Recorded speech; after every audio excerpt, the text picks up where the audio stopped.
Hey guys, welcome back to Real Housewives Recaps. I'm so glad you're here, but that sigh means we need to talk. These two, every time you think they can't get worse, they do. And I'm upset, and we need to talk about it. This is just disgusting. I have talked about this in videos before, and it's circulating now. Again, people are talking about it, and so I'm happy to revisit their awful behavior and help remind everybody this is why we continue to call them out in their disgusting ways. So if you're like, Jen, what's going on? What are you talking about? Let's get into it. This has been circulating on Daily Mail. I've seen, of course, the Reddit group talking about it. I've seen it everywhere. Everybody's talking about this. There's a new book coming out that's dug it back up and talking about it. Of course, a lot of us YouTubers have been talking about it for a long time. It all has to do with Her Majesty the late Queen and the use of her childhood nickname.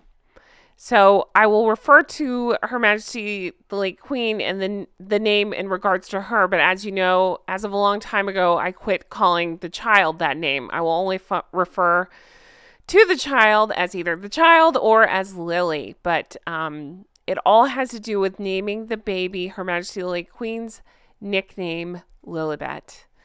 Aide says Monarch was as angry as I'd ever seen her after Harry and Meghan claimed they had her blessing to use the childhood nickname. All right, let me break this down and remind everybody of some dates here. So they did that dreadful Oprah interview live fest that is said to have left the Queen, Her Majesty the late Queen, in tears over it. That was done in March of 2021. Lily was born June of 2021. Just marinate on that when we go over this, that they are on the heels of the horrific things they said about the royal family, the way that they treated Prince Philip, the way that they treated Her Majesty the late Queen. I've been over and over. These are things we will never forgive. We will never forget. It's truly, I keep saying disgusting, but it is. I don't know how to explain it. It's just the most disgusting, vile thing I've ever seen.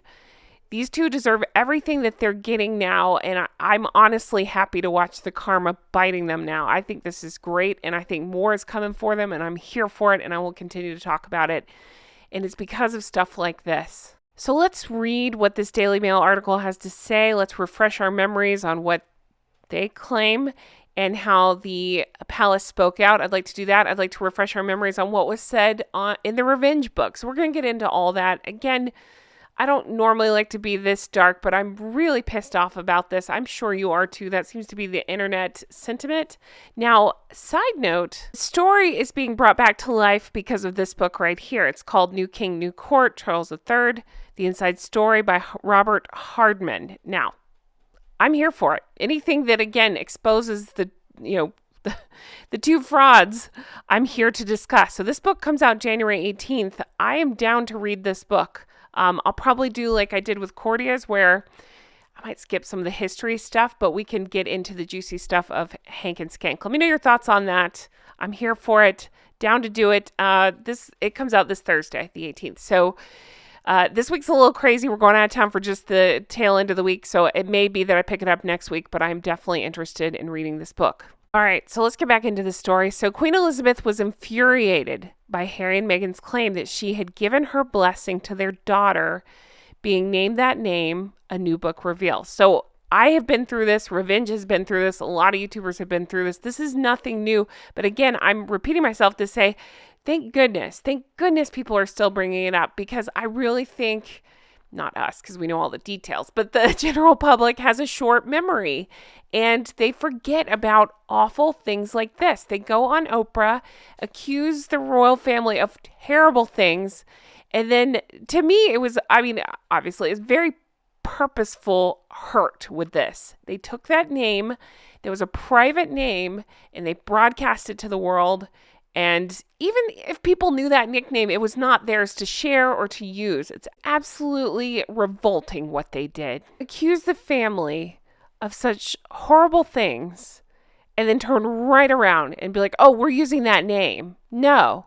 And then to lie, again, I have to say allegedly lie about getting permission for that name. They know what they did. They did it on everything they do is calculated and horrible. And you know what? It's easy for me to say it's her, but it's him too. He sat right there and did the same damn thing, and it's his grandmother. So both despicable people who would do anything for a paycheck. All right, let's keep going. One member of her staff says the monarch was as angry as I'd ever seen her after those two, I don't say their titles, publicly stated that they would not have used her private family nickname if she had not been supportive. This is my opinion. I'm going with this. This is what I really think happened. I bet Dum Dum did call her and say, hey, we're going to use the name, but didn't specify what the name was going to be. So she assumed it would be Elizabeth or some form, thereof.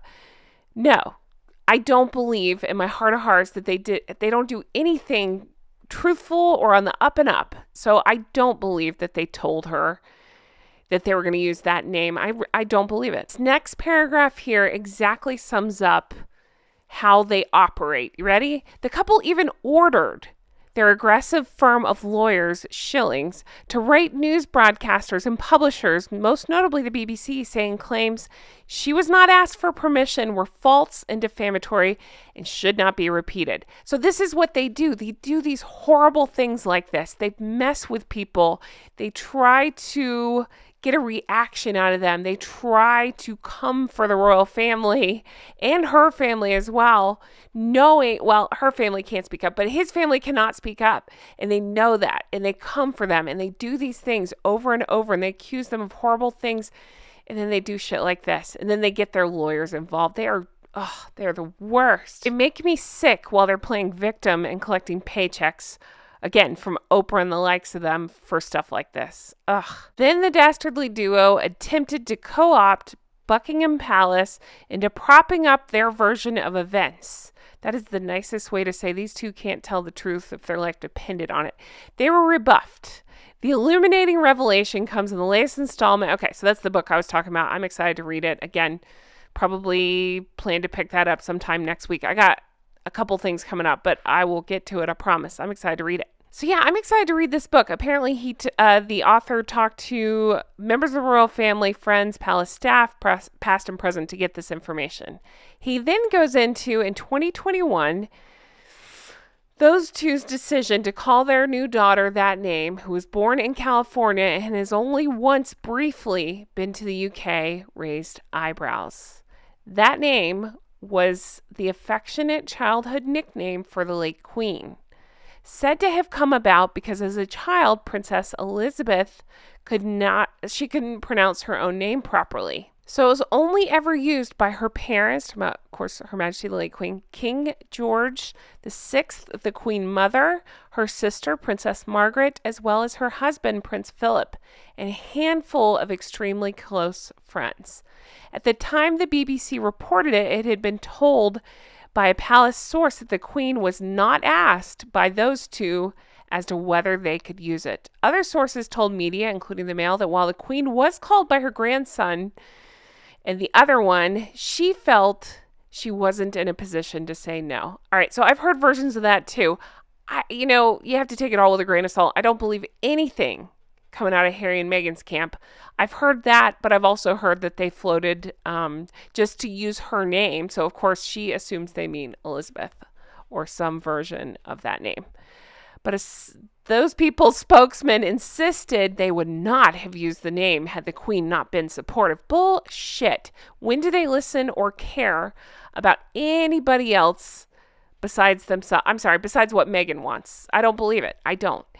They said at the time, quote, that one spoke with his family in advance of the announcement. In fact, his grandmother was the first family member he called. Again, that would ring true with the story that he called her and said, implied to be more of Elizabeth. I really think he's that stupid, and I think she's that calculated. And again, I'm not letting him off the hook. He sucks just as much and sometimes worse than her. It's his grandmother. But I believe he's that stupid that he probably danced around it and then just figured, oh, it'd be fine once the baby was there and they told her the name.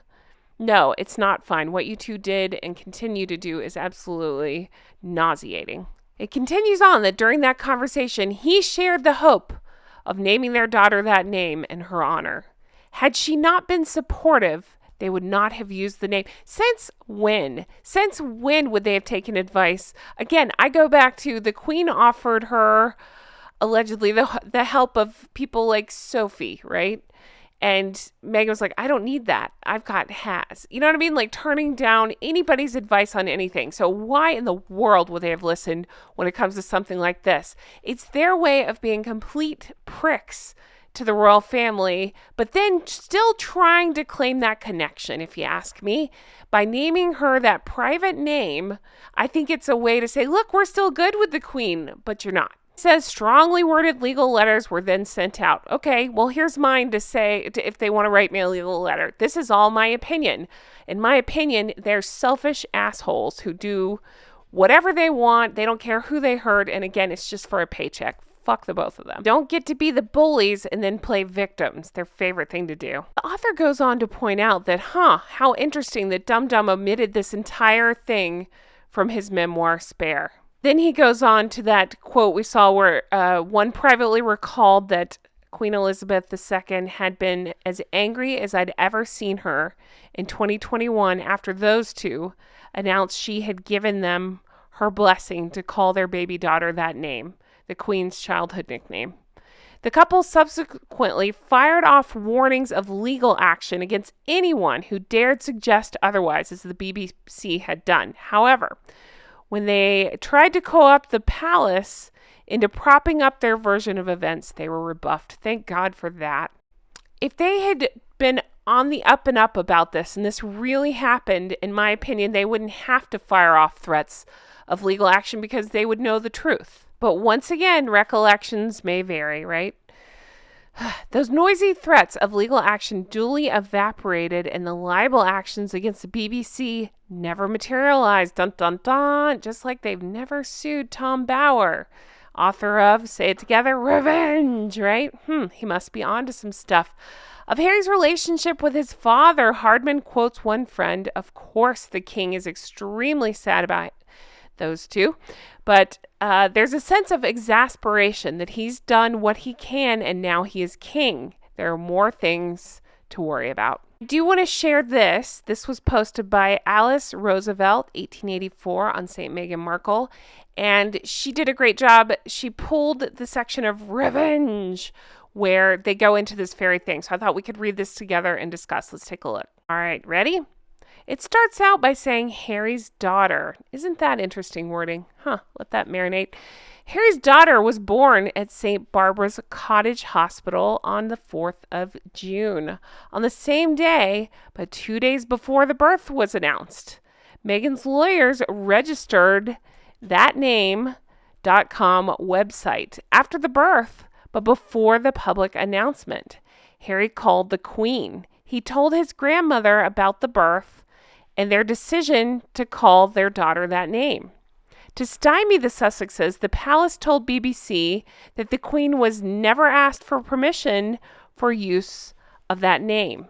In his telephone call, Harry was telling the Queen about the name. Once the BBC broadcast that report, those two, Truth Machine was activated. And then it names off, Meghan's spokeswoman claimed that Harry would not have chosen the name if the Queen had not been supportive. Fired up by the Sussexes' anger, Shillings announced that unless the BBC apologized and withdrew the report, they would sue for defamation. Pitching Harry against the Queen was an extreme tactic to control their image. The palace supported the BBC. Faced with the factual truth, those two retreated. Shillings' threat evaporated. Those two were defeated. Heck yes, that is... I love Tom Bower. Have I not said that enough? I love Tom Bower. I have read this book. Of course, I did the recaps, but then I just released over the Christmas break the long version. So you can catch the whole recap group together. It's a ultimate version, basically, of Revenge. Definitely go check that out if you haven't already. But yeah, this is great. Thank you again to the original poster for sharing this clip. This exactly is how I've heard of it, exactly how I learned of it, and yeah, good for everybody for bringing this back up, because again, these two are and continue to be the worst. So it's, this is why I continue to do this. This is why I keep talking about this, because it's appalling what they've done. I just think the way they treated Her Majesty the Queen, it's just, I'll never forgive, I'll never forget. That's all I can say. So here we are. Those two are evil and awful, and they deserve each other in the hell of their own making. But anyway, guys, I'm going to end this one here. Dying to know your thoughts on this. Dying to read this book. I'm excited about that. I'll dive into that again probably next week. It comes out this Thursday, but I'll probably pick it up next week. So you grab your copy, read it, whatever, and then we'll do a read through when I get back in town. But guys, thank you for everything. Thank you for being here and supporting the channel. As always, if you want to further support, there's several ways to do it. You can definitely check out the merch. We got Not Bloody Likely, Recollections May Vary. Those two things seem to very much apply to all this stuff. Also, of course, we have Patreon, patreon.com/Real Housewives Recaps. That's where you can become an executive producer, like the geese and ganders you see before you here. I really appreciate you all your lovely comments and support. You guys are the best, and I would say I can't wait to bring you more stuff like this. It's not that I like these kind of stories because I actually feel nauseous reading them. It's that I like to remind everybody just how awful these two are and continue to be. Thank you guys for everything. I appreciate it, and I'll talk to you again soon. Take care. Honk, honk, everybody.